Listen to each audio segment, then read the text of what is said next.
আসসালামু আলাইকুম। আমরা এখন আসছি মুসলিম বাজার রেডিমেড গলিতে।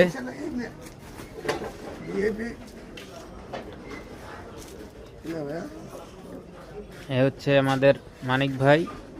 এখানে আপনাদের শীতের আইটেম সব কিছু পাওয়া যায়, আপনারা আসবেন। মুসলিম বাজার রেডিমেড গলি, 4 নম্বর গলি, মানিক ফ্যাশন। এখানে শীতের যাবতীয় আইটেম পাওয়া যায়, শাল, চাদর, ডেনিম, জ্যাকেট, বাচ্চাদের ছোট থেকে বড় সব পোশাক পাওয়া যায়। আপনারা আসবেন, সুলভ মূল্যে বিক্রয় করা হয়। আল্লাহ হাফেজ।